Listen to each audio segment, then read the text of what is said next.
Hello again. So now we're looking at lesson 9.3, arithmetic sequences and series. So 9.1 was all about introducing sequences and defining sequence as a list of numbers. Now we're going to formalize that thought a little bit and specifically look at a type of sequence which is called arithmetic.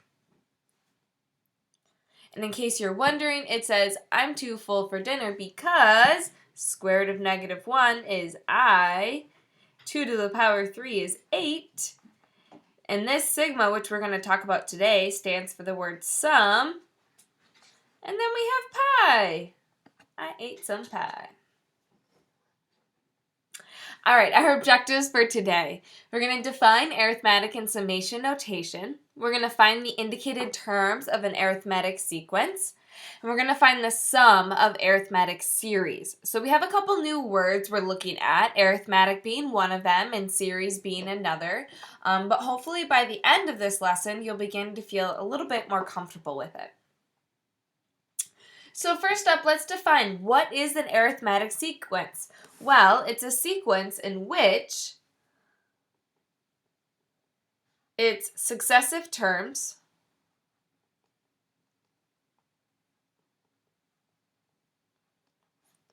differ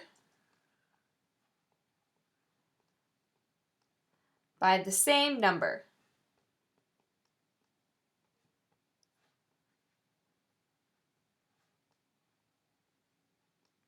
That number that has this constant difference from one number to the next, okay, is called D. Okay, and D is your constant or common difference.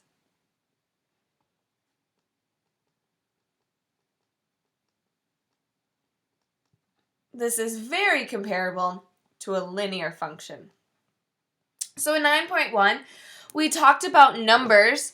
We talked about lists of numbers or sequences that have a common first difference and how it models kind of a linear relationship because there's a constant rate of change to get from one number to the next. And that is defining an arithmetic sequence. So let's take a look at example 1. We want to determine if the following could be an arithmetic sequence. And if it is, we're going to go through and find its common difference. So taking a look at the first one. Negative 10, negative 4, 2, 8, and 14. So I'm thinking about to get from negative 10 to negative 4, I need to add 6. To get from negative 4 to 2, I add 6. 2 to 8, I add 6. 8 to 14, I add 6. Notice how I'm adding the same number every time. So we'd say, yes, this one is arithmetic, and its common difference, D, is equal to a positive 6. Let's take a look at the next one. 11 twelfths plus 11 thirds plus 11 fourths plus 11 fifths plus 11 sixths. Notice that the top number is constant every time and the bottom number increases by 1 every time. But in order for it to be arithmetic, the value needs to increase by a common number every time. To get from 11 halves to 11 thirds, we'd actually be subtracting approximately 1.83.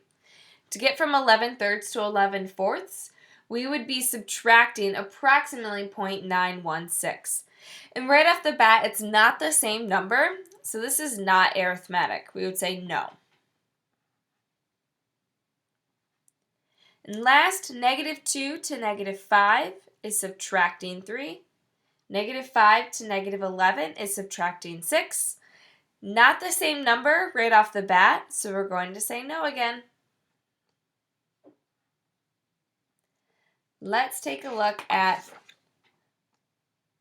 the general rule for arithmetic sequences. So when you're dealing with things that are arithmetic, and I ask you to write an explicit rule, we talked about going through a trial and error process in 9.1's lesson where you figure out what that difference is, that common difference, and that's your slope, and then you do some guess and check until you figure out what you need to add or subtract to that to make it work for your sequence of numbers.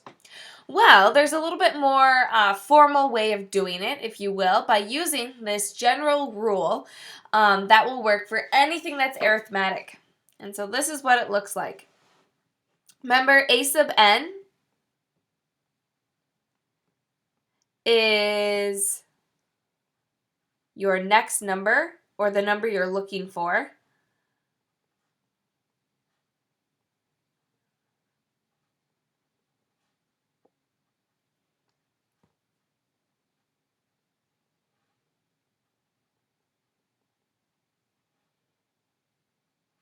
All right, a sub 1 here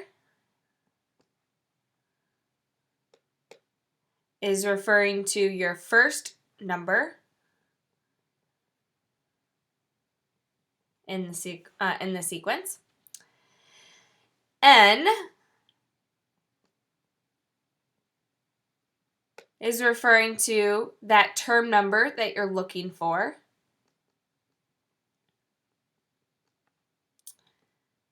And D on the end here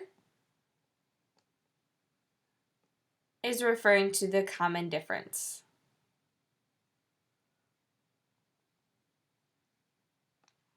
And so plugging in your first term number, or your first number in the sequence, that first value, plugging that in, plugging in the term number that you're looking for, and plugging in the common difference is a way to then find the explicit rule for an arithmetic sequence. So let's put this to practice. Example 2. We want to find the 11th term of the arithmetic sequence. There's a couple of ways you can go about doing this. Regardless of which method you choose, and I'll go through them both in just a moment, you have to figure out what your common difference is. You have to identify how are we getting from one number to the next. So we got to think, to get from -3 to -5, I need to subtract 2.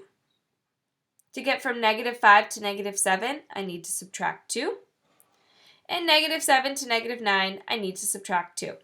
So that means my common difference D is -2. Now, to figure out the 11th term, you can, method 1, keep subtracting 2 until you get to the 11th term. So -3 is the first term, -5 is the second, -7 is the third, -9 is the fourth.